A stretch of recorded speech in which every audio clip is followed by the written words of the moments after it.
Sono vision లో summer AC Mela 0% EMI cash back offers తో ఈ వేసవిని చల్లగా మారుస్తుంది. మీ టైంలో రోజా రమణి గారి పెళ్ళి అంటే పెద్ద సంచలనం ఆ రోజుల్లో. ఒక పెద్ద స్టార్ని పెళ్ళాడబోతున్నారు. వీళ్ళిద్దరు ఎప్పుడు లవ్ చేసుకున్నారో కూడా తెలియదు. ఆయన ఒరియాలో ఒక పెద్ద స్టార్. ఆయన తీసుకుంది ఇన్స్టిట్యూట్లో ట్రైనింగ్ చెన్నైలో అయినప్పటికి కూడా ఒక్కొక్కరిని ఒక్కో చాటికి పంపిస్తారు దేవుడు. నువ్వు ఇక్కడ స్టార్ అవ్వాలరా, చిరంజీవి గారు ఇక్కడ స్టార్ అవ్వాలరా అని దేవుడు రాసుంటాడు ముందు. అలా చక్రపాణి గారు ఇక్కడ ఒక స్టార్, ఒక మెగాస్టార్, ఒక సూపర్ స్టార్ ఎలా చెప్పుకుంటామో ఒరియాలో ఒక స్టార్.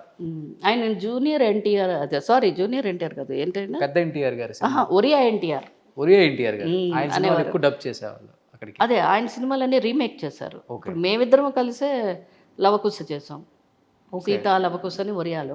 దాన్ని మళ్ళీ తెలుగులోకి డబ్బింగ్ చేస్తే అది 100 days ఆడింది విజయవాడలో. తర్వాత సతీ అనసూయ, ఆయన మిగతా సినిమాల్లో కృష్ణుడు, అయ్యప్ప, ఇలా చాలా దేవుడు క్యారెక్టర్స్ అన్నీ చేసేవారు. రామారావు గారే కదా మనకి దేవుడు క్యారెక్టర్స్ అంటే ఒరియా ఎన్టీఆర్ అని మరింది. అది చాలా క్యారెక్టర్స్ చేశారు ఆయన. సో మనకి ఇక్కడ కృష్ణ విజయ నిర్మల గారి పేరు సినిమాలు చేసి ప్రేమలో ఎలా పడిపోయారో, అక్కడ మన చక్రపాణి గారు, మన రోజా రమణి గారు అలా ప్రేమలో పడిపోయి ఒక్కసారిగా బాంబు పేల్చారు ఇండస్ట్రీకి. 5 films యాక్ట్ చేసాం మేమిద్దరం. ఆయన చాలా సినిమాలు చేశారు. మేము 5 films చేసాం.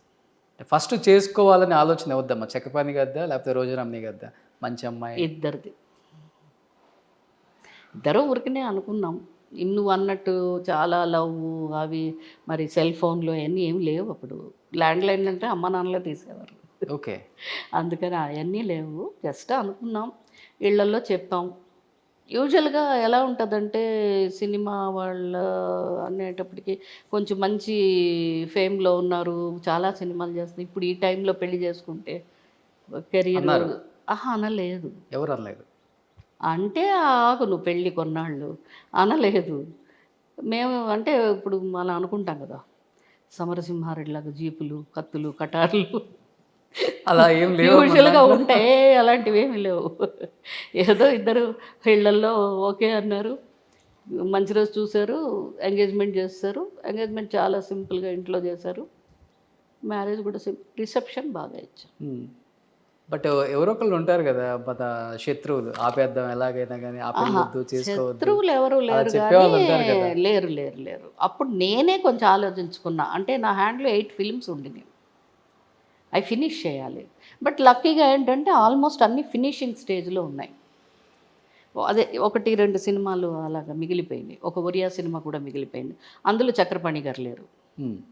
ఆ పిక్చరు మ్యారేజ్ తర్వాత ఫినిష్ చేశాను. ఈ పిక్చర్ ఒకటి ఫినిష్ చేశాను, అంతే. సార్ ఫస్ట్ ఇచ్చిన గిఫ్ట్ ఏంటి మీకు? నాకు hair dryer, Philips hair dryer ఒకటి కొత్తగా లాంచ్ అయింది. ఆయనకి ఏం కొనాలో తెలియలేదు గోలు, అది కొని తీసుకొచ్చి ఇచ్చారు. అదే షూటింగ్లో. ఎందుకంటే షూటింగ్లో పొద్దున్నే స్నానం, తడి తలలతో టైం ఉండదు కదా, వెళ్ళి అక్కడ తల ఆరబెట్టుకుని హెయిర్ డ్రెస్సులు అవి చేసుకునేవాళ్ళం. హెయిర్ డ్రెస్సులు తలంతా దూతుండేవాడు అన్నమాట, ఫ్యాన్ వేసి ఎండలో అంతా. నాకు హెయిర్ డ్రైయర్ అవన్నీ ఎలక్ట్రానిక్ అవన్నీ ఇష్టం ఉండదు నాకు హెయిర్కి వాడడం. అది తీసుకొచ్చి ఇచ్చారు, ఆరెంజ్ కలర్ ఒకటి ఫిలిప్స్. బేసికల్గా చాలామంది చెప్తుంటారు సినిమా వాళ్ళకి అమ్మ గురించి, అమ్మ గొప్పతనం గురించి, ఆడవాళ్ళ గొప్పతనం గురించి పెద్దగా తెలియదు. వాళ్ళ సోకులు, వాళ్ళ సినిమాలు, వాళ్ళ షూటింగ్లు, వాళ్ళ మేకప్లు, వాళ్ళ లిప్స్టిక్లే ఇదే తెలుస్తుంది, వాళ్ళ ప్రపంచం అది అంటారు.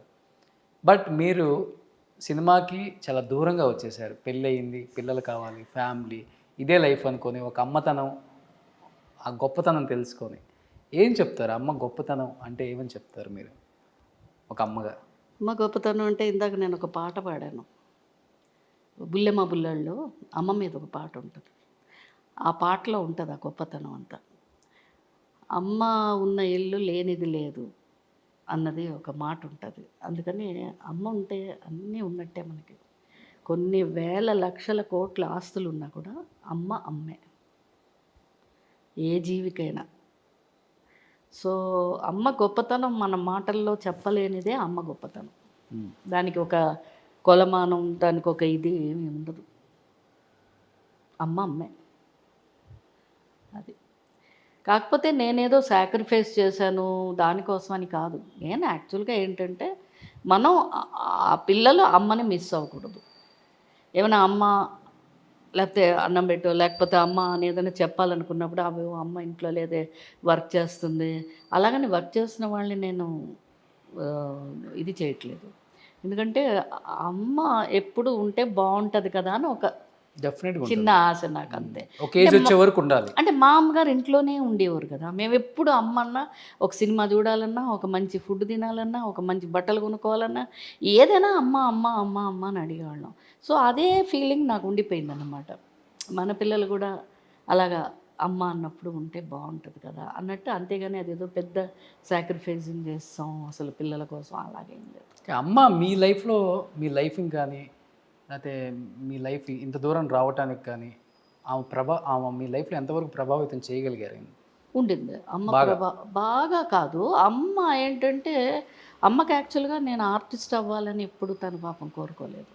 అమ్మకి ఏంటంటే మద్రాసు వచ్చిన తర్వాత సినిమా ఆర్టిస్టులను చూడాలి, స్టూడియో చూడాలని ఆశ ఉండేది.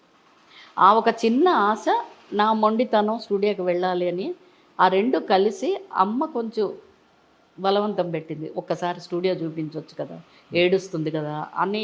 ఎందుకంటే అందులో ఆవిడ స్వార్థం ఉంది. ఆ స్టూడియోకి వెళ్తే షూటింగ్లు చూడొచ్చు, ఆర్టిస్టులు చూడొచ్చు అని. అలాగా అమ్మ అనబట్టి ఆ స్టూడియోకి వెళ్ళడం, ప్రహ్లాద్ ఓకే అనడం. ఆ తర్వాత మాత్రం చాలా బాగా అమ్మ కేరు తీసుకునేది. ఒక జుట్టుకి నూనెలు పెట్టి షికాయలు వేసి మామూలుగా చేస్తారు, కానీ షూటింగ్లు చేసి వస్తే కొంచెం హీట్ అయిపోతుంది లైట్స్ అది అని. మంచి టైంకి ఫుడ్డు, నైట్ రాగానే ఫుడ్ పెట్టేసి పడుకోబెట్టేసి హెల్దీ ఫుడ్ చూసుకుని పిల్లలందరికీ చూసేవారు. కానీ నేను ఎక్కువ కొంచెం షూటింగ్స్, ఈ ట్రావెలింగ్లు అలా ఇలా చేసి బాగా కేర్ తీసుకుని బాగా. ఇల్లు కూడా చాలా ఆవిడ మార్నింగ్ 5కి లేస్తే రాత్రి 11కి అప్పుడు పడుకునేది. సో అవన్నీ చూసి పెరిగాను కదా, నాకు అలాగా అమ్మలాగా నేను కూడా ఇంట్లో ఉండి పిల్లలు చూసుకుని ఇలా చూసుకుంటే బాగుంటుంది అని ఒక చిన్న ఇది, అంతే. అమ్మ లేరు ఇంకా అన్నప్పుడు బయటపడటం చాలా రోజులు పట్టింది రోజారమణి గారికి. అసలు ఎన్నో రోజులు తినకుండా కూడా ఉండిపోయారు అని చెప్పేసి నేను.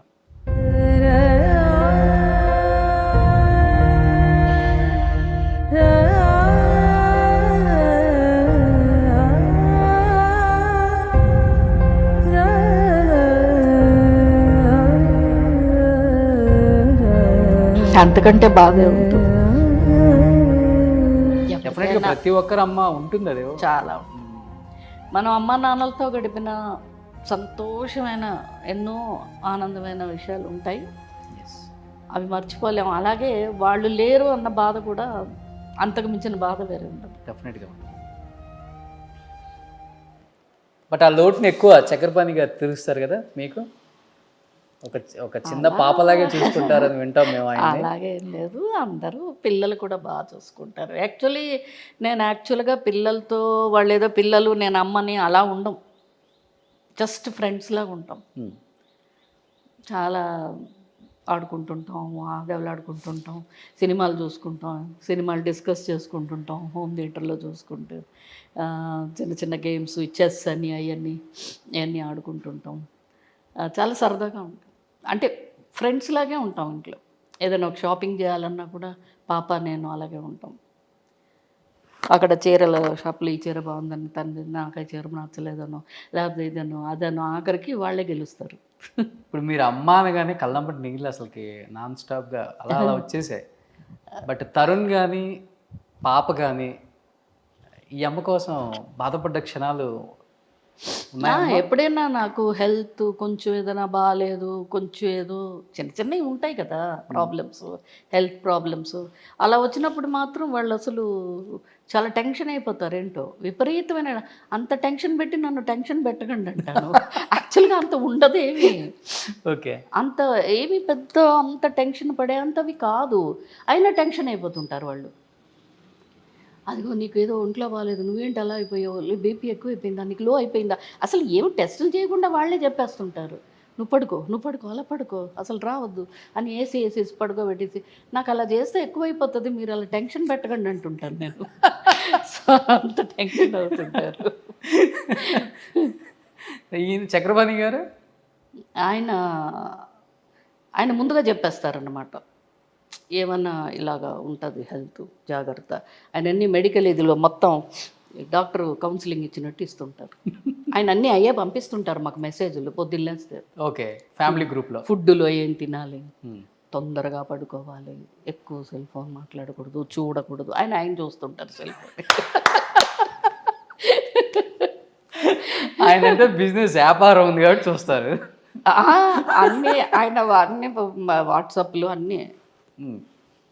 ఆయన ఏంటంటే ఆయన సెల్ ఫోన్ చూస్తున్నంతసేపు మన ఏమనరు. ఆయన ఒకసారి నిద్ర వచ్చి పెట్టేశారనుకోండి, సపోజ్ మనం ఇంకో 10 నిమిషాలు ఎక్కువ మనం చూస్తున్నాం అనుకోండి, ఎప్పుడు సెల్ ఫోన్. అదేంటి ఇప్పుడే కదా మీరు సెల్ ఫోన్ పెట్టారంటే మనం పెట్టేయాలన్నమాట. అలాగా. సుమన్ టీవీలో మీ పర్సనల్ అండ్ బిజినెస్ ప్రమోషన్స్ కోసం కింది నెంబర్కి కాంటాక్ట్ చేయండి.